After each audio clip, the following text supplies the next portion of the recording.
It's one of the toughest decisions you've ever had to make. Your heart says run, but your nose is already doing that. Do you listen to your heart, go outside, get that run in, or do you stay inside and rest while your nose paints Rorschach tests on top of those tissues you've got next to your bed? Well, I'm Jesse Funk, and today on this episode of Runner's High, I want to talk to you about running while you have a cold and 4 signs that it may be time to stay inside and rest.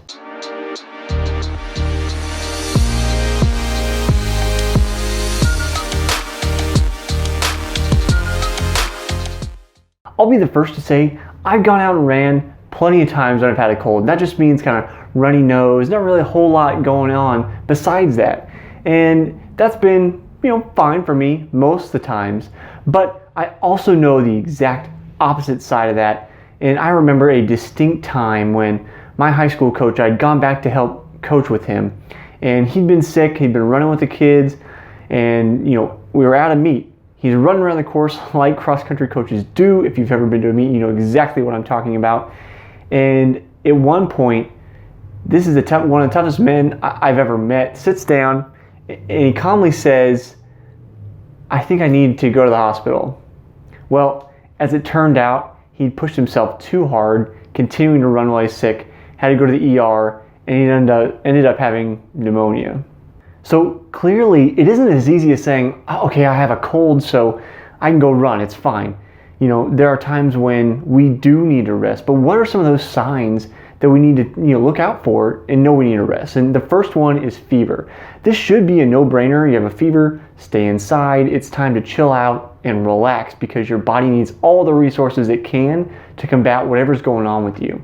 When you have a fever, your body is trying to almost forcibly get rid of bacteria, that bad stuff inside of you, by raising the temperature, trying to kill it off just by raising your body temperature. Now, it's also a signal that it needs to get extra white blood cells back to work and working hard inside your bloodstream to get rid of that illness, whatever it is that's going on inside of you. So if you have a fever, absolutely should, again, be a no-brainer. Stay inside, chill. Your body needs all the resources it can get to fight that illness, not to go for a run. The second sign that you should probably stay inside is if you have a chest cold. So if you just have a cold, and we say, okay, I have a cold, you have a cold, it's really almost ambiguous at times what we're talking about because people use that term for a lot of different symptoms, and it may not actually be what's happening. But when we're talking about having a chest cold, it means, there's mucus here in our lungs, we're coughing, there's a lot going on there, and that is a time definitely to rest. Now, a chest cold can actually be bronchitis, some form of bronchitis. And what happens when you have bronchitis is your bronchial tubes are inflamed and full of mucus.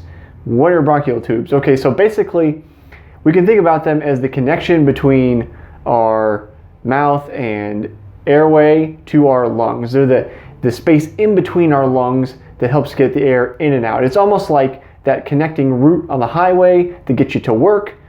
The air goes to work in your lungs and then it needs to get back home, so it takes that side road through your bronchial tubes back out. Kind of a lame metaphor, but you get the point. It goes between the breathing in and getting to the lungs.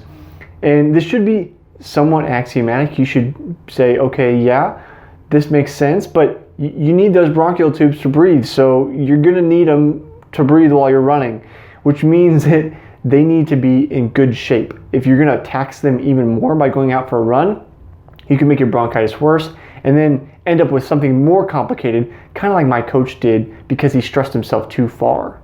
The third sign that you need to stay inside when you have a cold is if you have any kind of body aches. Often fever and body aches go together, but they don't necessarily have to. Sometimes body aches are only a symptom of dehydration or stress, but they can also be symptoms of mono or pneumonia or a more severe cold, and they're kind of a signal that something is really wrong with what's going on with your body.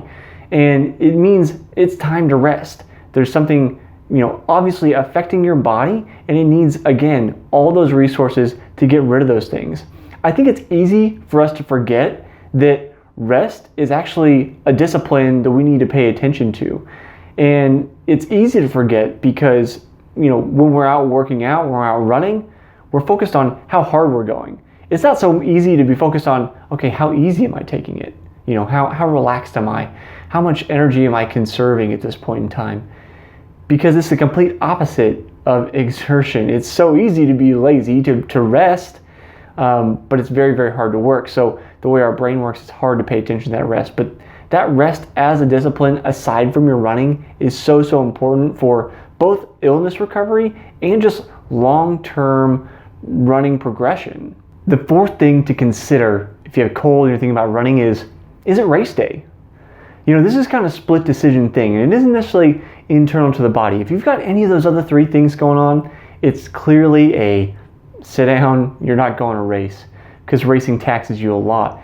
But I'm going to share with you a piece of advice that my coach Ryan Ross shared with me when I was presented with this situation recently. And he said, well, you know, what's your motivation for the race? Are you at 4 out of 10, or are you 9 or 10 out of 10? You know, how motivated am I to go and do this race? And that's a first judgment. If your motivation's already low, then there's really no point in risking any further escalation of what's going on with you and that illness. The biggest thing to consider here is the fallout after the race. You know, what's going to happen after you get done running. If you haven't caught anything I'm saying, it's basically when you go run, or especially when you go race, you're taxing your immune system more than it already has, which means that it has the possibility of bringing that illness back even more than where it was, and your road to recovery becomes longer.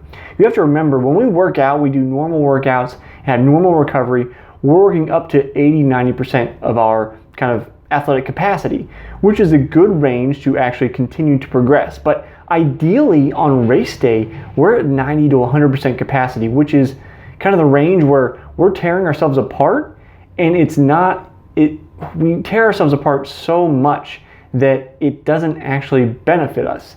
It's the point where we're really just there for ego gratification. We want that time, we want to complete that race.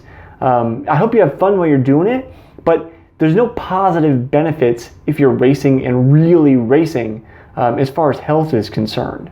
If you read any kind of literature about should I run while I have a cold, which is maybe how you end up here on this video, you know there's an oft-quoted rule where it says anything above the neck is fine. Anything below the neck, stay inside. But thinking about that rule, there's kind of something missing. And that's what happens if it is your neck and you have a sore throat. Do you stay in or do you go out? Well, subscribe to the channel, because this is exactly what happened to me recently. And in my next video, I'm going to share with you what I decided and the outcome of that. So stay tuned for the next episode of Runner's High.